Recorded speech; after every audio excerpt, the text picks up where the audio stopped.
Bismillahirrahmanirrahim. Assalamualaikum warahmatullahi wabarakatuh.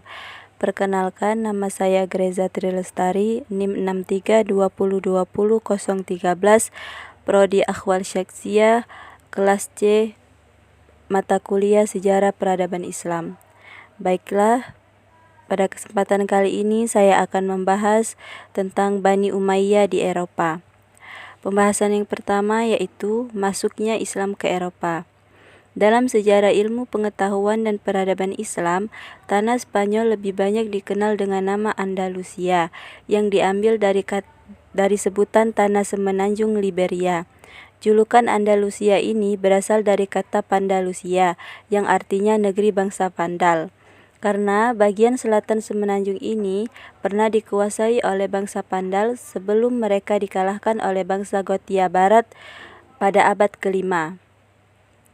Daerah ini dikuasai oleh Islam setelah penguasa Bani Umayyah merebut tanah semenanjung ini dari bangsa Gothia Barat pada masa Khalifah Al-Walid bin Abdul Malik.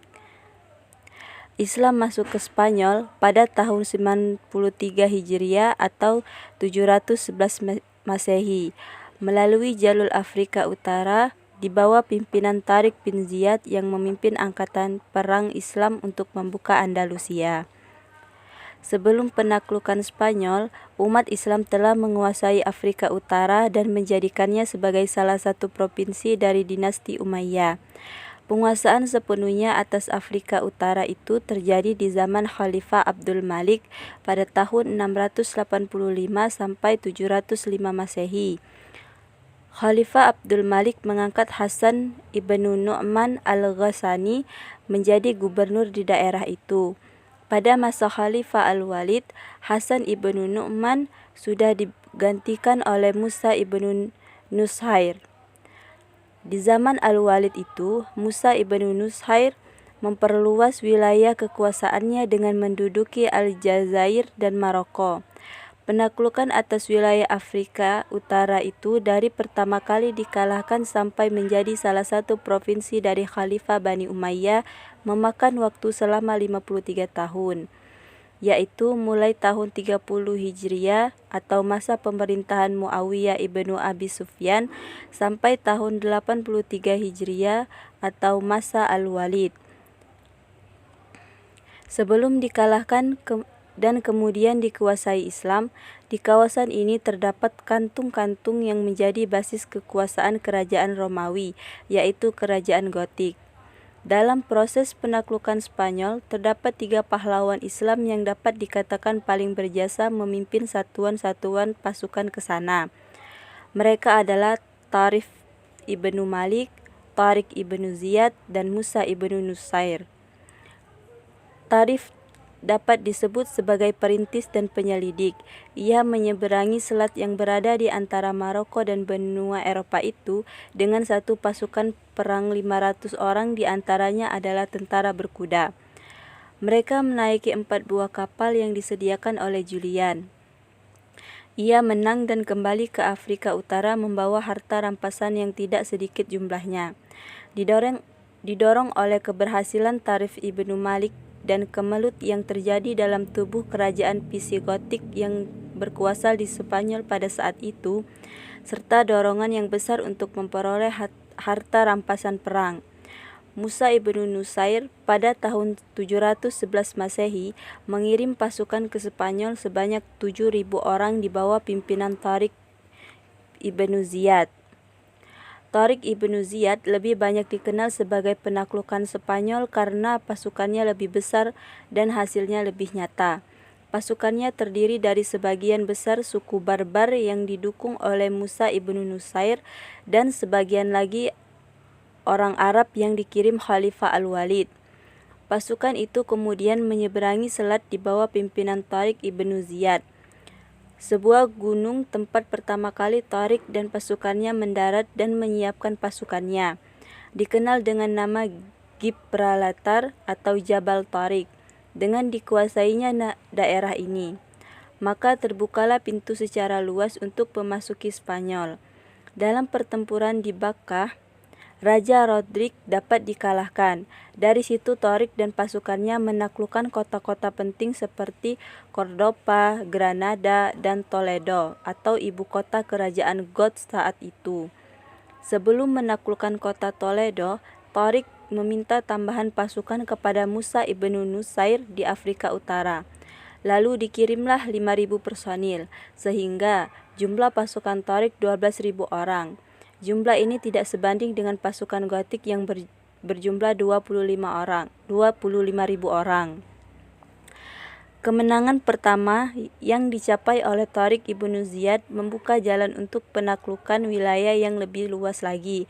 Musa ibnu Nusair pun melibatkan diri untuk membantu perjuangan Torik. Selanjutnya, keduanya berhasil menguasai seluruh kota penting di Spanyol, termasuk bagian utaranya mulai dari Saragossa sampai Navarre.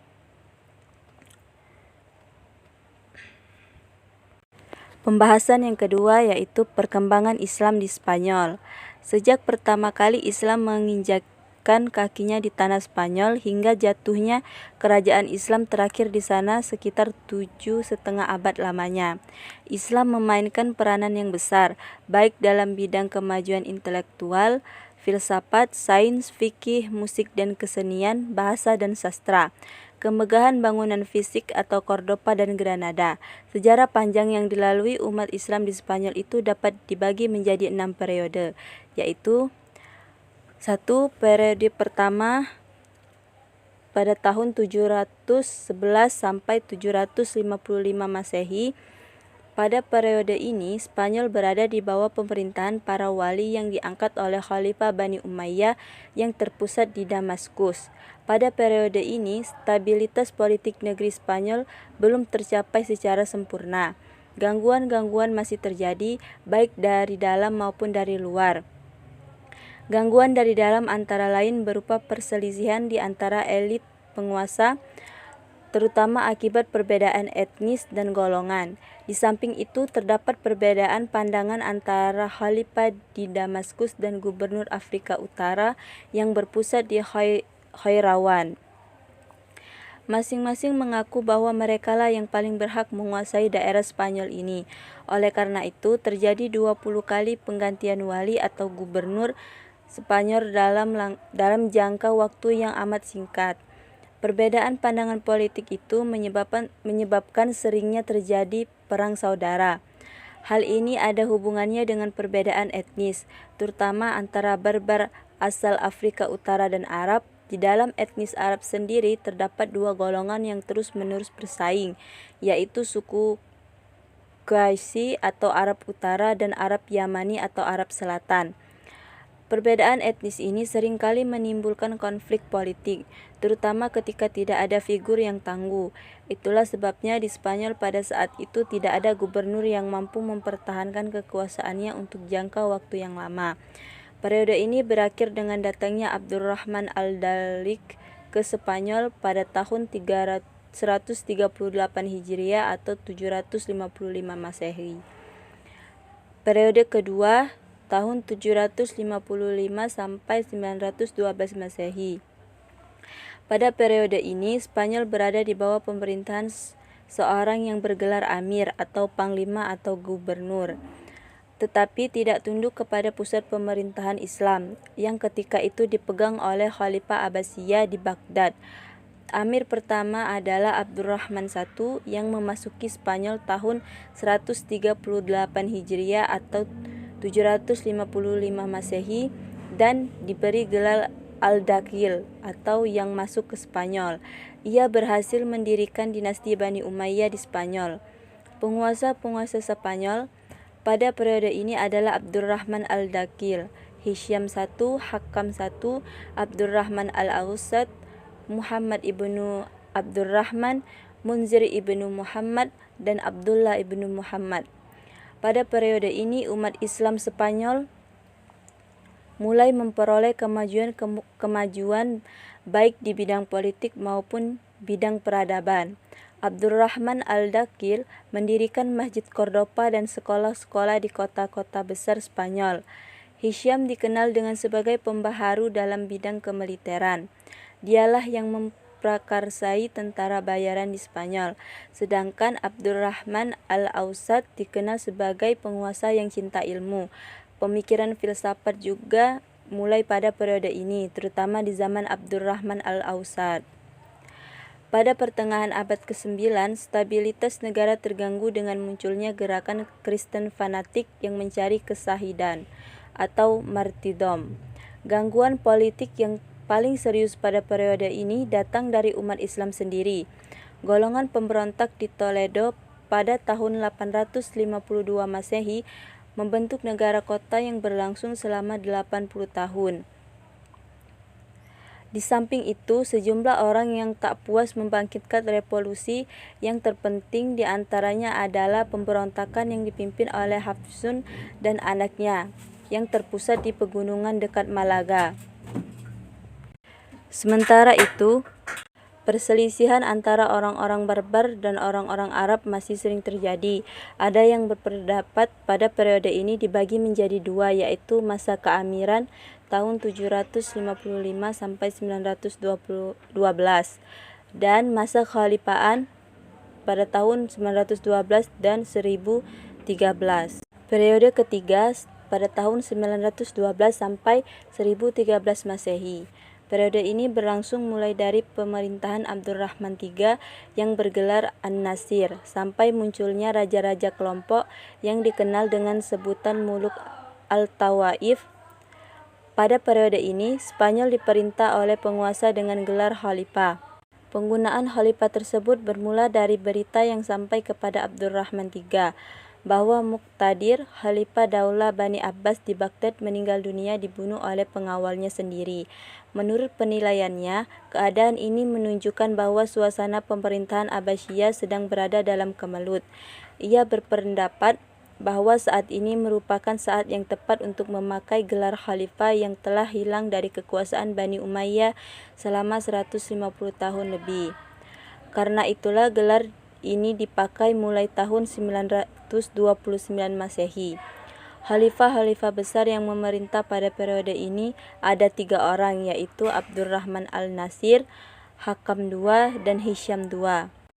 Pada periode ini, umat Islam Spanyol mencapai puncak kemajuan dan kejayaan menyaingi kejayaan Daulat Abbasiyah di Baghdad. Abdurrahman al-Nasir mendirikan Universitas Cordova. Ia mendahului Al-Azhar Kairo dan Nizhamiyah Baghdad. Juga menarik minat para siswa Kristen dan Muslim, tidak hanya di Spanyol, tetapi juga dari wilayah lain di Eropa, Afrika, dan Asia. Akhirnya, pada tahun 1013 Masehi, Dewan Menteri yang memerintah Cordova menghapuskan jabatan khalifah. Ketika itu Spanyol sudah pecah dalam banyak sekali negara kecil yang berpusat di kota-kota tertentu. Periode keempat pada tahun 1013 sampai 1086 Masehi. Pada periode ini, Spanyol terpecah menjadi lebih dari 30 negara kecil di bawah pemerintahan raja-raja golongan atau Al-Mulukut Tawaif yang berpusat di suatu kota seperti Seville, Cordova, Toledo, dan sebagainya. Yang terbesar di antaranya adalah Abbadiyah di Seville.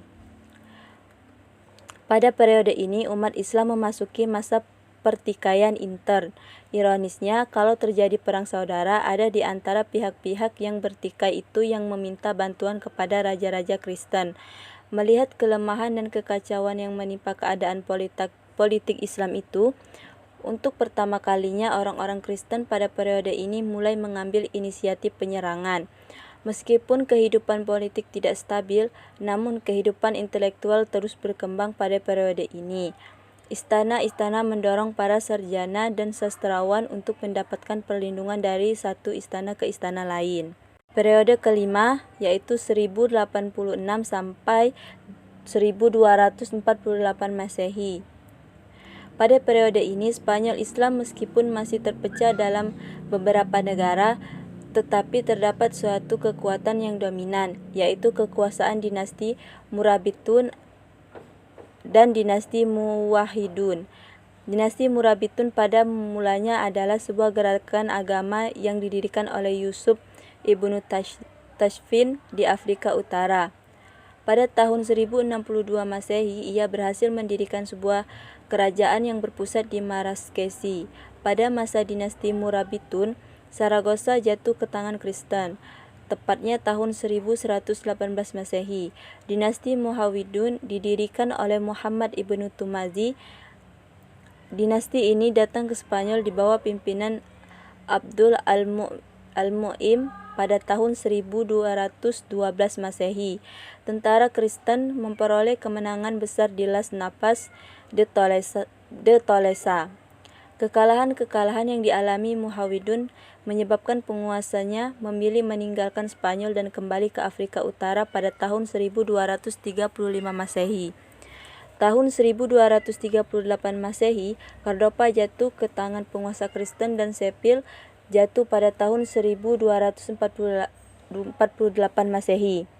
Seluruh Spanyol kecuali Granada lepas dari kekuasaan Islam. Periode ke-6 1248 sampai 1492 Masehi. Pada periode ini Islam hanya berkuasa di daerah Granada di bawah dinasti Bani Ahmar. Peradaban kembali mengalami kemajuan seperti zaman Abdurrahman an-Nasir. Kekuasaan Islam yang merupakan pertahanan terakhir di Spanyol ini berakhir karena perselisihan orang-orang istana dalam perebutan kekuasaan. Abu Abdullah Muhammad merasa tidak senang kepada ayahnya karena menunjuk anaknya yang lain sebagai penggantinya menjadi raja. Dia memberontak dan berusaha merampas kekuasaannya. Dalam pemberontakan itu, ayahnya terbunuh dan digantikan oleh Muhammad ibnu Sa'ad. Abu Abdullah kemudian meminta bantuan kepada Ferdinand dan Isabella untuk menjatuhkannya. Dua penguasa Kristen ini dapat mengalahkan penguasa yang sah dan Abu Abdullah naik tahta. Tentu saja Ferdinand dan Isabella yang mempersatukan kedua kerajaan besar Kristen melalui perkawinan itu tidak cukup puas.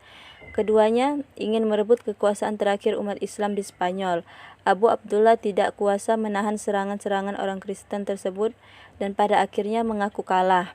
Ia menyerahkan kekuasaan kepada Ferdinand dan Isabella, kemudian hijrah ke Afrika Utara.